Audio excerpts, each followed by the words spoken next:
Boa noite, gente. E vamos começar mais um estudo. E hoje é o nosso Moré Celso que vai conduzir o estudo. Então, boa noite, Moré. Você faz a reza? Passo.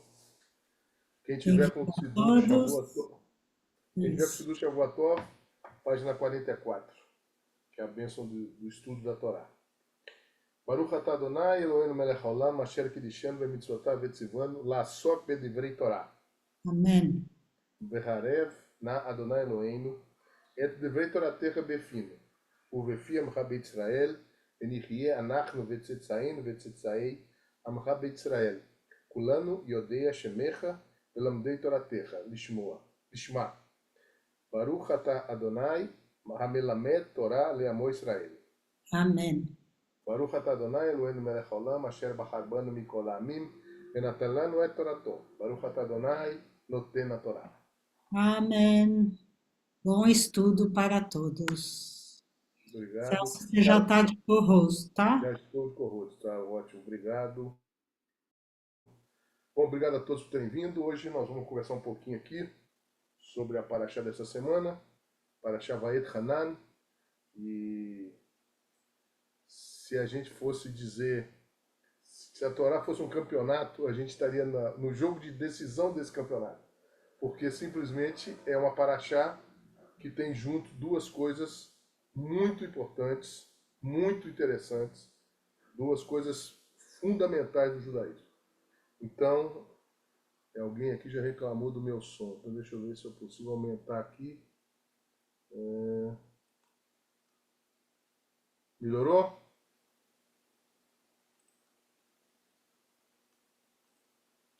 Quem reclamou aí, não sei quem foi. Tá melhor? Então tá bom. Obrigado. Então eu vou começar a compartilhar com vocês um pouquinho da Paraxá. E como eu disse, ela é muito especial.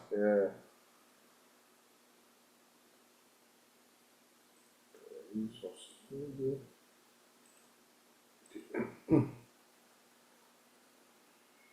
Paraxá Vaet Hanan é a Paraxá, é a segunda Paraxá do livro de Devarim, de Deuteronômio, e vai do capítulo 3, versículo 23, até o capítulo 7, versículo 11. É uma Paraxá tem um certo tamanho, são quase 4 capítulos inteiros. Então ela e a gente a gente está no segundo ano, a gente vai ler o trecho central que eu vou mostrar daqui a pouquinho. Bom, a Paraxá ela tem basicamente dois temas, que é o primeiro discurso que o Moshe fez, que começou na semana passada, porque o livro de Devarim, que ele tem alguns nomes, e o nome em latim, Deuteronômio, é como se fosse o segundo estudo. Então, eu acho que nem é latim, acho que é grego, mas quer dizer segundo estudo. E, ou seja, o Moshe vai repetir quase tudo, desde o Êxodo, o livro de Shemot, vai repetir, vai Ikra, e vai trazer algumas coisinhas, vai repetir Bamidbar, números, e vai trazer algumas coisinhas, ele muda algumas palavras, muda algumas redações e tudo mais. Então, essa parte do primeiro discurso são os capítulos 3, quase o capítulo 4 todo, fica faltando uns poucos versículos no final. E o segundo discurso, que começa logo a seguir, ele vai até o capítulo 7, versículo 11, ou seja, a Paraxá toda, e ainda vai pegar a Paraxá da semana que vem toda, a Paraxá de Ekev. E ele só termina no final da semana que vem. Mas eu não vou falar nada sobre a semana que vem, que é outro Moré que vai estar aqui com vocês. Então vamos lá. O primeiro discurso, ou seja, a gente traz aqui a conclusão desse primeiro discurso, e essa paraxá, a palavra Vaet Hanan, quer dizer eu supliquei. Que é porque quem está fazendo essa súplica é Moisés. Ele está pedindo a Deus mais uma vez, mais uma chance dele poder entrar na Terra Prometida. Tem toda a discussão por que ele não entrou, pode ser a questão lá da pedra, que ele bateu em vez de falar, e, e outras coisas mais. E ele volta a pedir, dizendo uma opção de coisas que ele tinha feito pelo povo, e Deus volta a negar, dizendo uma frase ríspida, bastante simples e bastante dura. Basta! Nunca mais fale sobre isso. É o versículo 23 do capítulo 3. Mas ele vai falar um pouquinho mais à frente, ele vai voltar a falar. É igual quando a gente era jovem, que queria sair de casa e ficava insistindo com o pai. Pai, deixa eu sair. Não, ainda não, não vai sair, pronto. É mais ou menos isso. E o capítulo 4 ele é praticamente uma introdução ao segundo discurso, que começa logo em seguida. E todo o relato do capítulo 4 é uma nova convocação ao povo, dizendo que a Torá é boa, que eles têm que seguir a Torá, que senão as gerações futuras vão sofrer e tudo mais. E o capítulo 4 termina com uma frase, que eu trouxe aqui em hebraico, que quando a gente levanta a Torá na sinagoga, que a gente abre e mostra as letras, mostra o rolo com os escritos, a gente fala essa frase. Vezot a Torá asher Moshe lifnei Bnei Israel. Essa é a Torá que Moshe colocou diante dos filhos de Israel. Então, e vem dessa paraxá essa frase. Porque aqui o Moshe está mostrando, ele está mostrando figurativamente, ou seja, ele está repetindo, dizendo todo aquele conteúdo da Torá, pedindo para o povo a execução, o cumprimento dessa Torá. Aí começa o segundo discurso, no capítulo 5, que é exatamente o início da leitura que a gente vai fazer no próximo Shabat. A gente vai ler do capítulo 5, versículo 1, até o capítulo 6, versículo 25. E por que eu falei com vocês que era uma final de campeonato isso aqui? Porque tem os dois principais, como toda final de campeonato. Então tem as duas principais coisas, que é o decálogo, a série de brotos, das 10 afirmações, ou 10 mandamentos, que está no capítulo 5, do versículo 6 ao 18, e no capítulo 6, o Shema, e o primeiro parágrafo que segue o Shema, no versículo 4 a 9 do capítulo 6. Então, ou seja, a gente tem na mesma paraxá nada mais, nada menos do que os 10 mandamentos e o Shema Israel. São as duas pedras fundamentais do judaísmo, de tudo que a gente segue, tudo que a gente age, tudo que a gente tem para nós no dia a dia, estão colocadas nesses dois conjuntos de textos aí. E eu vou falar, como a gente já falou muito de 10 mandamentos, a gente fala muito dele todo o tempo, a gente tem uma leitura especial para ele, em Shavuot a gente lê de novo e tudo, eu vou hoje deixar para outra pessoa falar sobre os 10 mandamentos, provavelmente vai falar no Shabat, e eu vou falar do Shema, que eu acho que é uma coisa muito importante dentro do judaísmo. E eu trouxe aqui o hebraico, e o primeiro parágrafo todo em hebraico, está aqui, Shema Israel, Adonai Eloheinu, Adonai Echad. Como vocês podem ver, esse Ain, que é a última letra da primeira palavra, e a última letra da última palavra dessa frase, estão destacadas em tamanho maior. E também está assim no rolo da Torá. Quem estiver lá na sinagoga sábado, e aí já fica o convite para todo mundo estar lá, vai poder ver que essas letras elas são escritas em tamanho maior. Por quê? Nós vamos ver daqui a pouquinho. Porque, mas eu já antecipo. Porque juntando a letra Ain com a letra Dalet, a gente tem a palavra Ed. Ed que quer dizer testemunha. Ou seja, que nós temos que ser testemunha de alguma coisa que nós vamos ver um pouquinho mais para frente aí.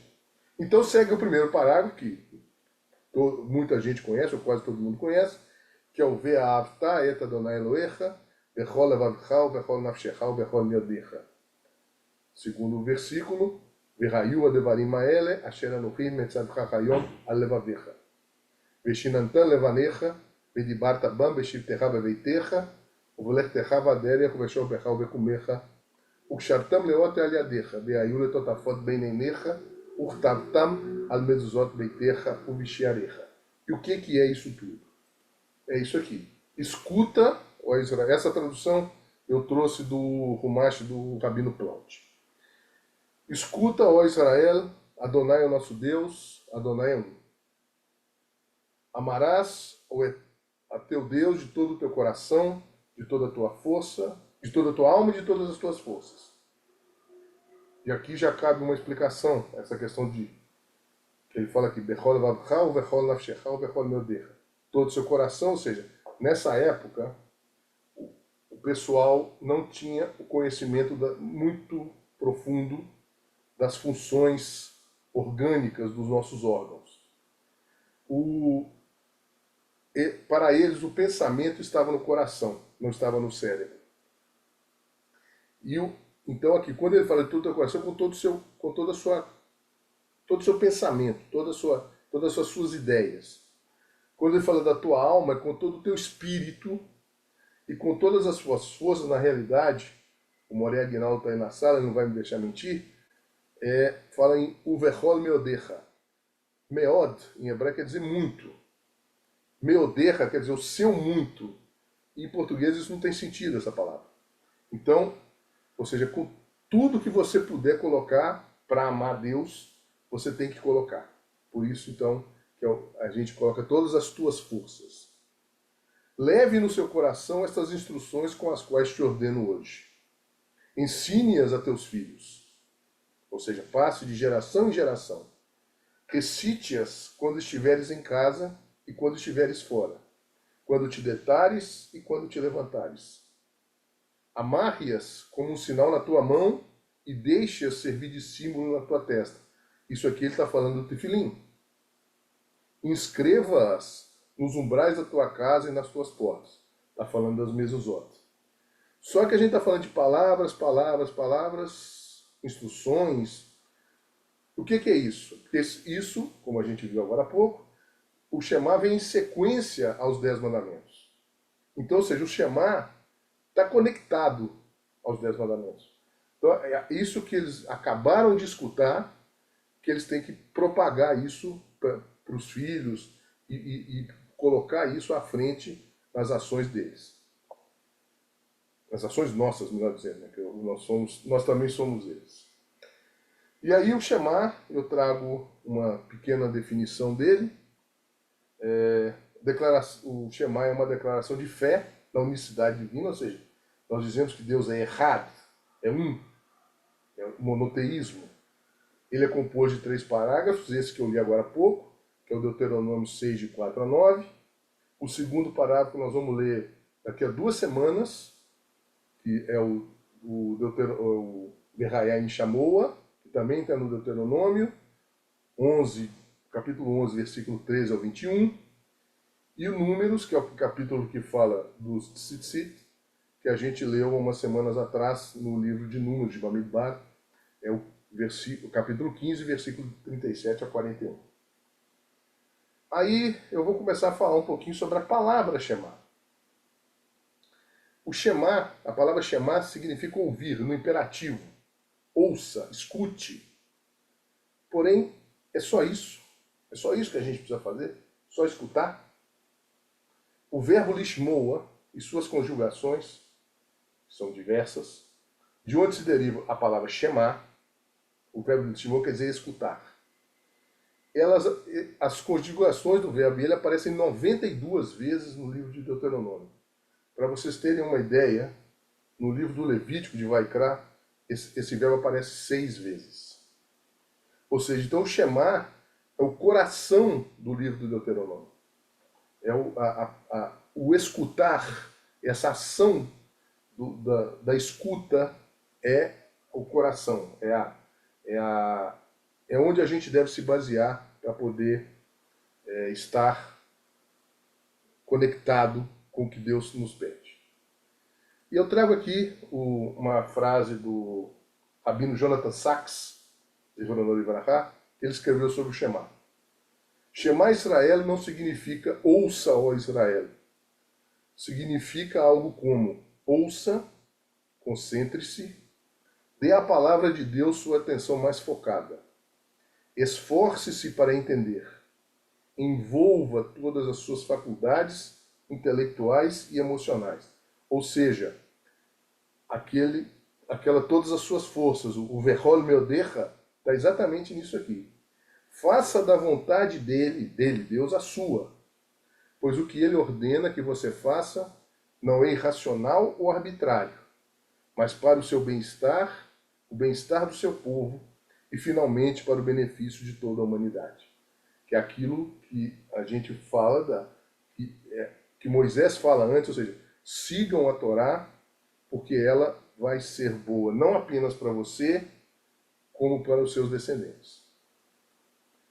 E aí eu trago aqui uma doutora, professora doutora Yvette Altmiller. Ela é uma professora americana, ela é professora inglesa, melhor dizendo.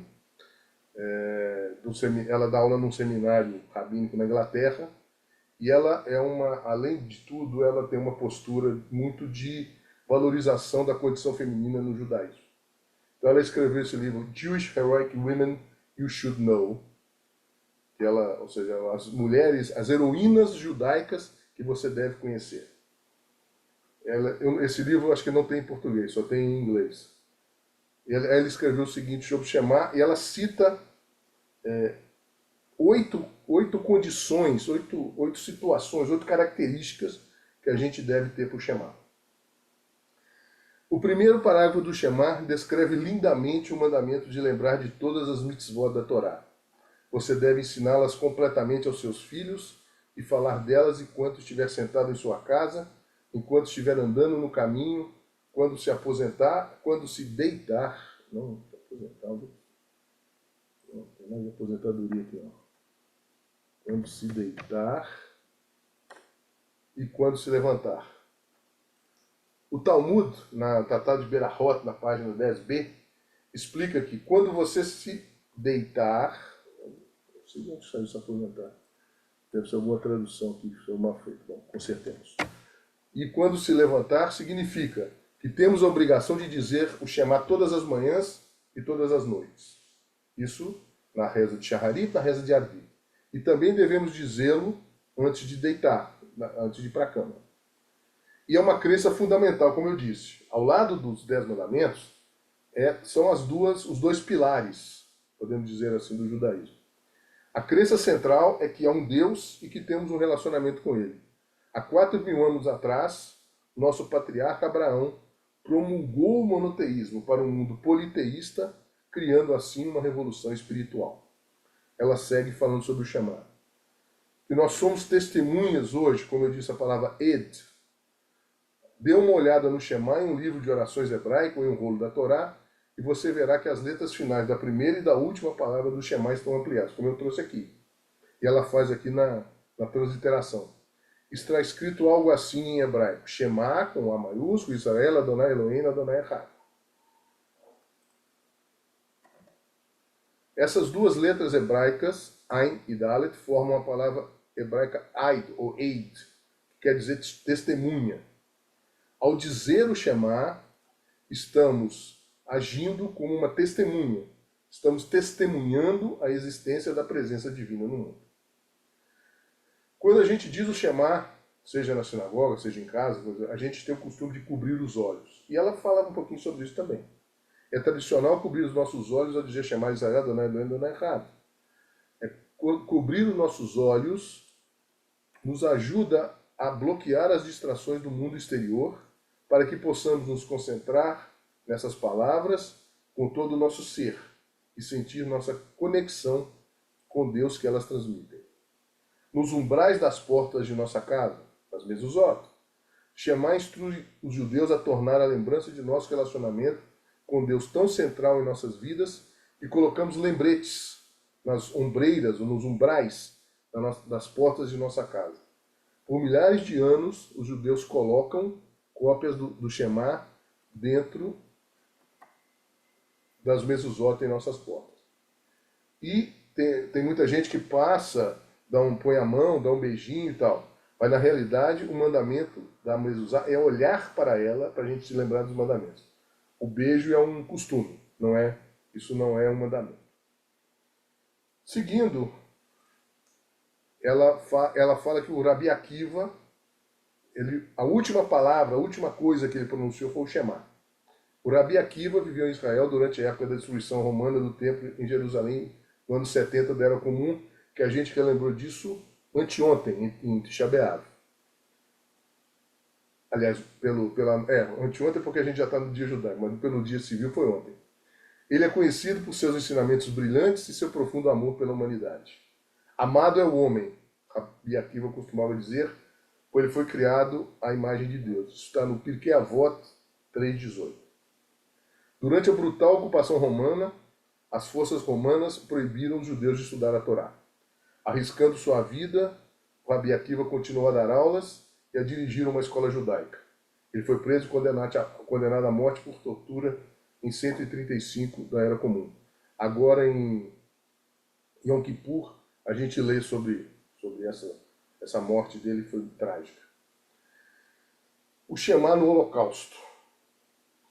Tudo isso, gente, essa professora, ela é uma professora historiadora, ela pesquisou essas coisas todas para poder colocar no texto dela. Um dos maiores proponentes do Shema nos tempos modernos foi o rabino Menachem Mendel Taub, o líder do grupo racídico Kaliv, em Israel. Ao longo de sua longa vida, porque ele viveu 96 anos, ele encorajou os judeus ao redor do mundo a dizer o Shema. Foram suas experiências horríveis durante o Holocausto que o levaram a encorajar os judeus a dizer essa antiga oração. Nascido na Romênia em 1923, toda a família do rabino Taub, incluindo seus 6 irmãos, foi assassinada no Holocausto. Após o Holocausto, o rabino Taub se mudou para Israel e ensinou a Torá. Encorajou os judeus ao redor do mundo a nunca esquecerem a oração do Shema. E por último, também um caso que aconteceu logo depois da guerra, que crianças judias foram encontradas com o Shema. E como isso se deu? O rabino Yosef Shlomo Kahaneman, conhecido também como Ponevesher Rav, foi um rabino famoso e membro do parlamento da Lituânia antes da Segunda Guerra Mundial. Ele fundou 3 yeshivot, 3 escolas de formação, e um orfanato judeu na Lituânia, todos destruídos durante o Holocausto. Após a Segunda Guerra Mundial, o rabino Kahaneman viajou para a Europa para reunir órfãos judeus e levá-los para casa em Israel. Muitas crianças judias foram confiadas a conventos locais ou orfanatos cristãos, e padres e feiras locais estavam relutantes em entregá-las. Em um orfanato cristão, o padre responsável disse ao rabino Kahaneman que não havia crianças judias lá. Sem se deixar intimidar, o rabino Kahaneman ficou na frente dos órfãos e gritou: Shema Israel, Adonai Eloheinu, Adonai Echad. Imediatamente, crianças pequenas que ouviram essas palavras sagradas pela última vez, anos antes, quando seus pais as colocavam na cama, começaram a chorar e gritar. A lembrança dessa bela oração finalmente os levou a novas vidas em Israel. E para finalizar, eu quero trazer agora uma reflexão minha, que o Shema, ele nos ensina uma porção de coisas. Ele, como eu disse, ele é um dos pilares fundamentais do judaísmo. E ele nos ensina, principalmente, ao título dele, a escutar. Então, que nós façamos sempre o exercício de escutar, de ouvir o que o outro tem a dizer. Isso é muito importante. Era isso que eu tinha, pessoal. Obrigado. E agora, se alguém tiver alguma pergunta, algum comentário, estou à disposição. Olha, Celso, Pois não, parabenizar Gilberto. pelo trabalho maravilhoso. Antes de qualquer outra coisa, por favor, coloque esse texto aí Pode no deixar. grupo para a gente dar uma olhada com mais profundidade. Vou só dar Muito interessante. vou dar só uma corrigida nos erros de digitação aqui e coloco lá. Não tem problema, não precisa corrigir, não. A gente sabe que foi o computador aí que te passou a perna. Nós corrigimos depois. Fica Tá tranquilo. bom. Muitíssimo obrigado. Obrigado a você. Mais alguém? Oi, boa noite. Ei, Marli, Eu sempre dando meus pitacos, né? sempre bem-vindo. Muito interessante. Eu queria só falar da importância, reafirmar tudo isso que você ensinou para a gente hoje, que na Cabala é como no judaísmo, o Shema é a oração central. E aí eu vou dizer por quê, né? Porque você se referiu falando do corpo, do espírito, certo? No começo da. Eu estava Isso. dirigindo, por isso que eu estava sem vídeo. E aí eu vou só colocar algo bem interessante para somar, né? Que no Shema há um total de 248 palavras que transmite energia de cura para as 248 partes do corpo humano. Nós temos 248 partes, então não é nada por acaso, né?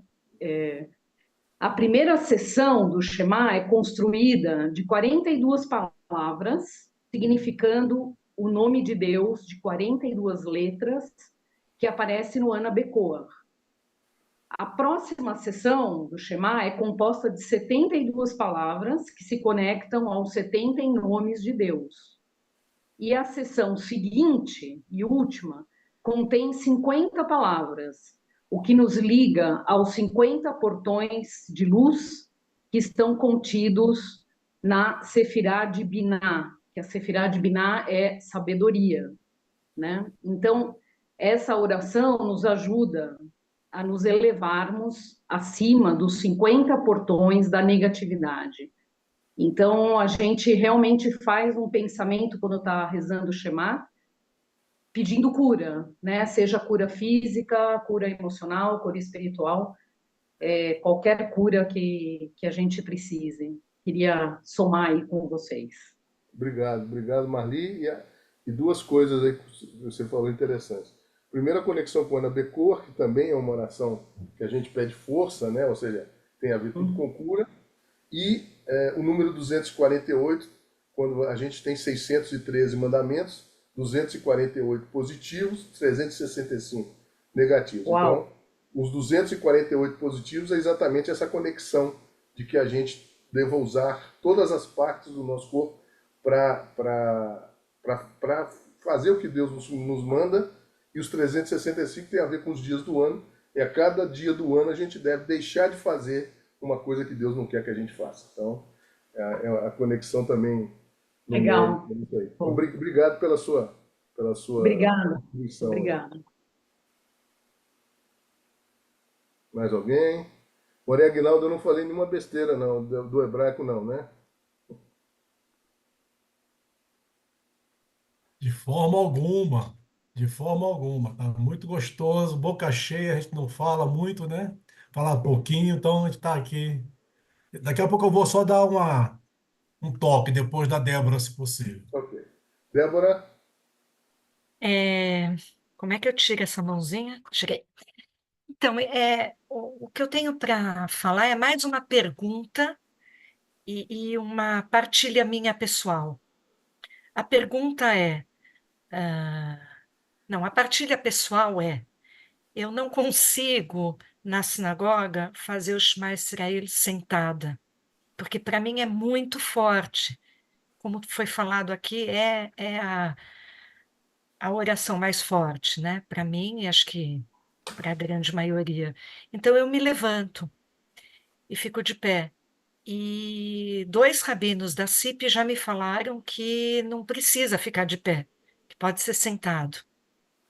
Então eu queria que você comentasse isso, e é isso.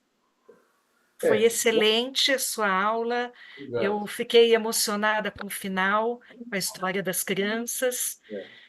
e fiquei bem impactada. Obrigado, Débora. Quanto à questão de ficar sentada, inclusive ele fala, né?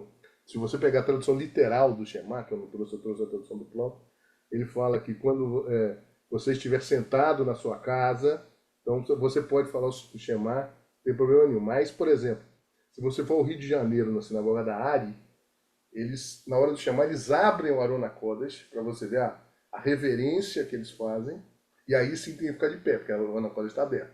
Então é o momento de ficar de pé. Então, assim, não está errado, não há necessidade, mas aí é de cada um. Tá? Tá bom. Eu vou continuar ficando de pé. Sempre, pode, não tem problema nenhum. Obrigada. Obrigado a você. Diz o costume que é do jeito que começar, deve terminar. Começou chamar em pé, veio a Ravta, Eta, Donai, Elohei, Raberrola, Baberra, Berrola, Bexerra. Fica em pé o tempo inteiro. Se começou sentado, fica sentado o tempo inteiro. É o que reza a liturgia, né? Exatamente. A escrita. Eu quero só uma provocação aí com a palavra meoderra, que a tradução tenta colocar, em nome da comunicação, o tradutor sofre, mas não tem. Be'ahavta et Hashem Elohecha bechol levavecha, com todo o coração. Bechol nafshecha, com toda a tua alma. O verrol meoderra. Mas só que meod em hebraico é muito. Literalmente é muito. Naim meod, muito prazer. Então, assim, a gente tem que filosofar um pouco e ficar, o que é? Está escrito, amarás com todo o teu muito. E aí, Moré Celso, está contigo aí. É o que eu falei. Em português não tem tradução. Com É, todo o seu muito, com todo o teu muito. Ou ou seja, seja, o teu melhor, aquilo que você faz de mais é. especial, teu talento. Aí Ali o você tem pessoal uma facilidade. Aí, Ah, como você disse, o pessoal acomoda isso assim, com todas as suas forças. Ou seja, forças. É, o que eu entendo que eles querem dizer aí com essa frase é que você deve colocar tudo Uhum. nesse amor a Deus, no cumprimento das mitzvot, ou seja, você tem que botar toda a sua força mesmo, mas essa força não é força física, obviamente que não, mas você tem que colocar tudo, o espírito, o É, entendimento, a força, tudo. Então, isso que eu entendo e que eu já vi por aí. Mas realmente, a palavra meoderra, quem for traduzir ao pé da letra, não vai. Fica sem sentido. eu pensei exatamente nisso. Eu senti e agi e me conectar com todos os meus eus internos, na minha esfera física e material, na minha esfera emocional, na minha esfera mental, racional, intelectual e na minha esfera espiritual, com toda a minha parte, com tudo que eu tenho como ser humano, me Isso. conectar ao divino. Exatamente. Com toda isso fazer isso com intensidade. É isso Sim. que eu entendo que esse meoda, esse muito aí, ou seja, conecte-se e conecte-se muito com o máximo que você conseguir. Eu Uhum. entendo dessa forma. Porque se a gente for apenas pelo idioma, é uma palavra que não tem tradução em português. Mais alguém? Eu fui dar uma olhada, Celso, numa Ah, drachá que eu fiz sobre o Et Hanan, e eu tinha destacado dois pontos. Um deles é a primeira frase, Nahamu, Nahamu, e o porquê que a gente repete esse consolai meu povo, né? Então, eu só vou ler aqui para vocês. Porque repetir duas vezes é para confirmar que este povo é o povo escolhido e que sempre será reconfortado durante e após o luto. ótimo. Era uma das reflexões que eu tinha feito. E a última, assim, para finalizar, se você, nós temos agora sete semanas de consolo, né?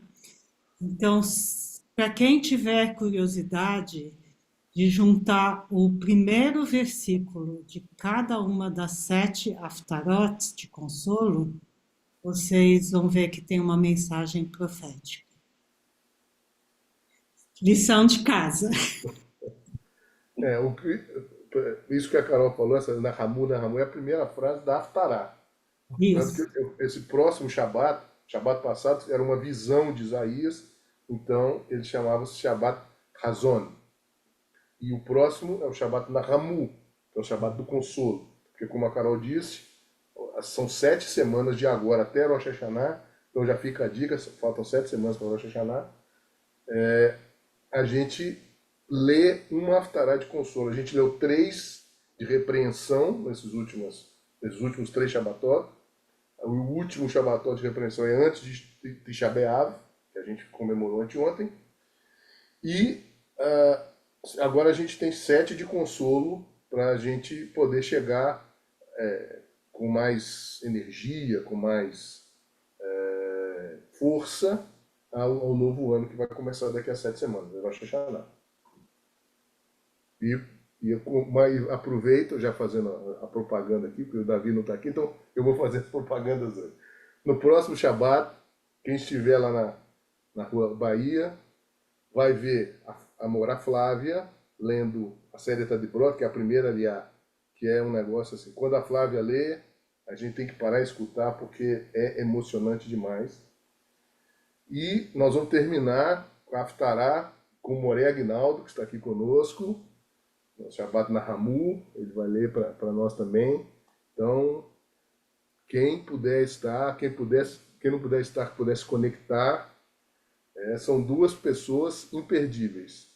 Então, não pode deixar de ter alguma conexão com eles. Certo, Aguinaldo? נכון.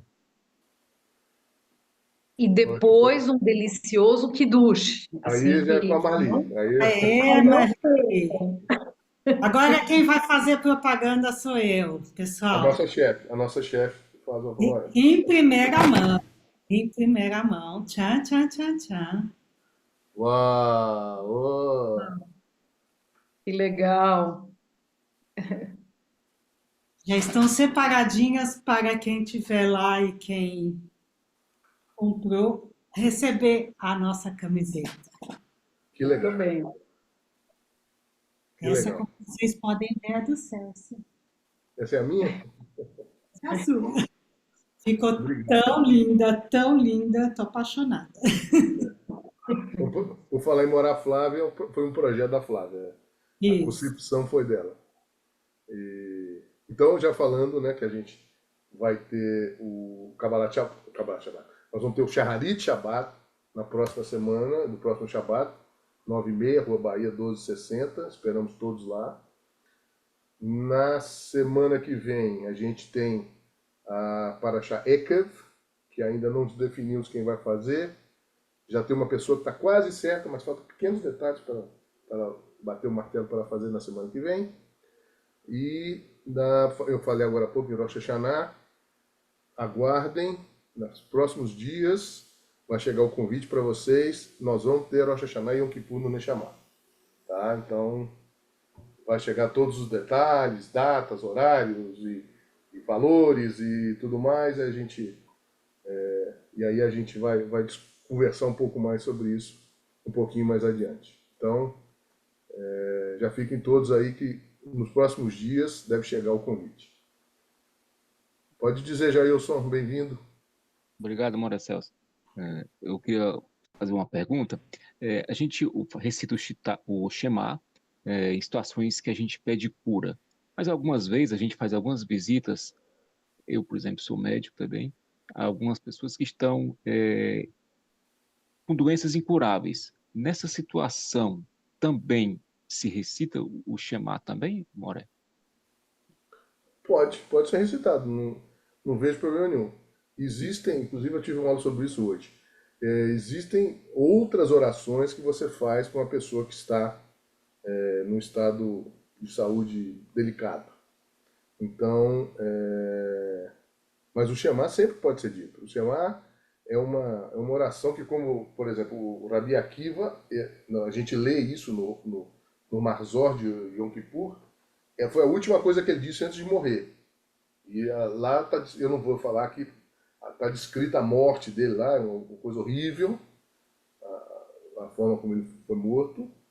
E ele, a última coisa que ele disse é o chamado. Tem uma história de que, por exemplo, na Inquisição, as pessoas, quando iam ser queimadas, a última frase, que tinha aquela história do você se arrepende,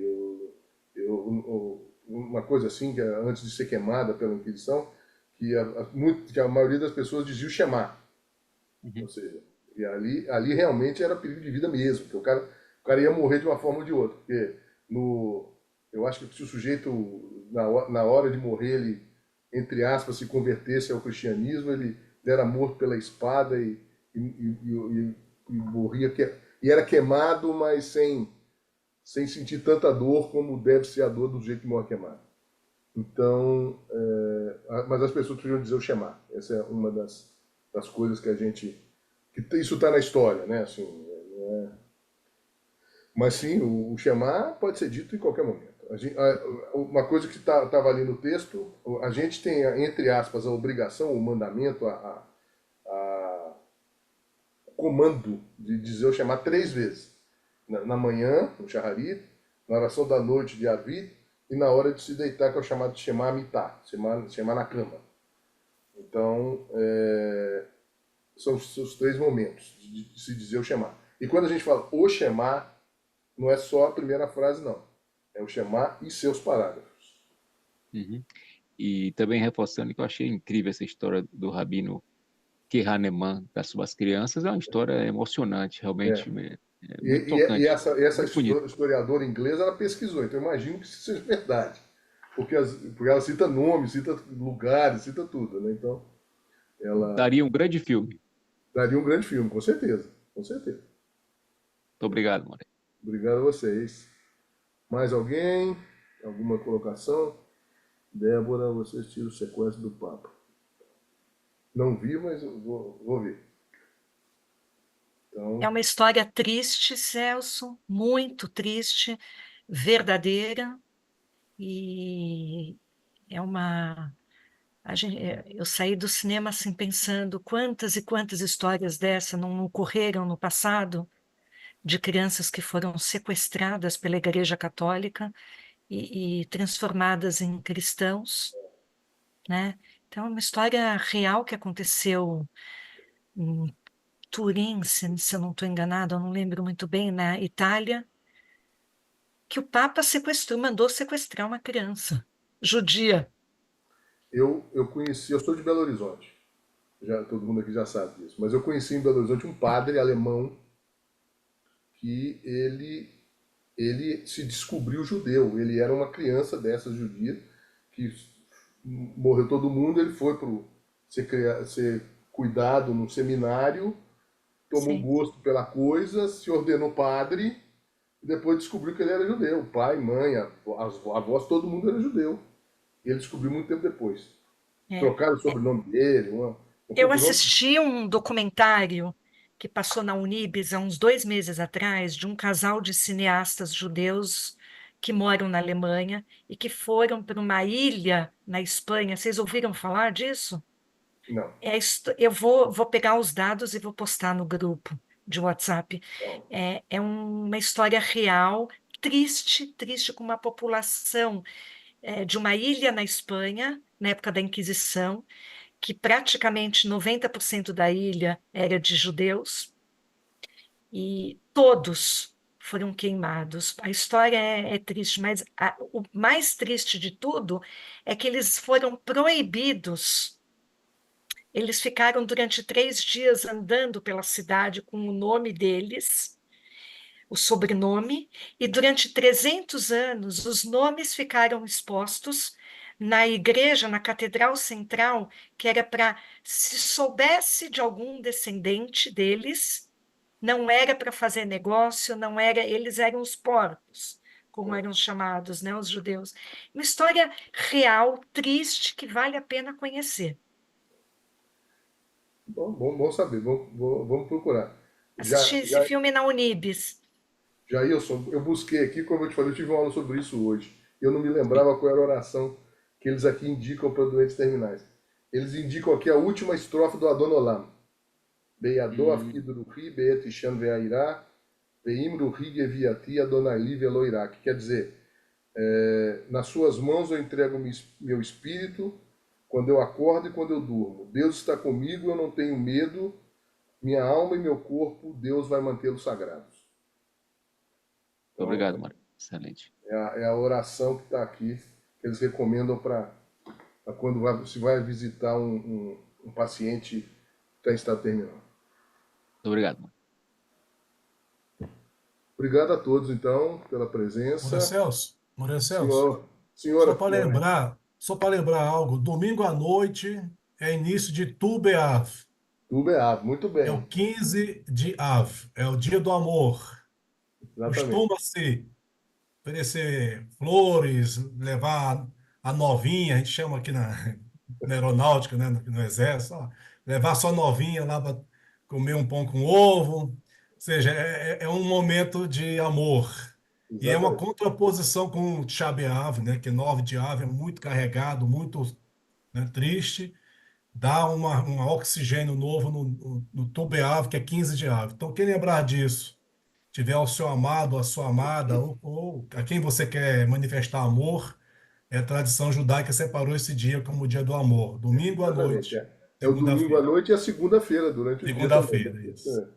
É o, é Dia o, bonito, dia bonito. seria uma correlação com o dia dos namorados, uma coisa assim. Isso. Muito bacana. Obrigado pela lembrança, Aguinaldo. Obrigado a todos pela presença. Obrigada, Celso. Obrigada a Obrigado, todos Carol. que vieram, Obrigado a todos pela participação. Olha, eu lembrei o nome do filme. Se chama Esses São os Nomes. Esses Eu vou, eu estou postando aqui no Tá, grupo. ótimo. Foi lá no grupo do WhatsApp, fica mais fácil de pegar por lá. O filme é muito bonito, Débora. Eu já vi. Eu sei um outro de nomes, mas que não tem nada a ver, que é o Cântico dos Nomes, que é outro filme Não, também. mas isso é uma história real. Peraí, deixa O eu só Cântico ver dos se eu... Nomes também é uma história real. Não, eu sei, eu assisti o Cântico dos Nomes. Que ele decora os nomes, né, de E todos ele os... toca no violino lá. Então, É Paula Zimmermann Targovnik e Daniel Targovnik. tá. Narra a história dos cripto-judeus de Palma de Maiorca, que se tornaram cristãos há mais de 600 anos, e de um rabino que tenta reconduzi-los às suas raízes judaicas. E o outro chama, como é que é o Segredo do Papa, não? Como é que você falou o outro? Não, O Sequestro do O Papa. Sequestro do Papa. Está passando no Belas Artes. Tá ótimo. Vou anotar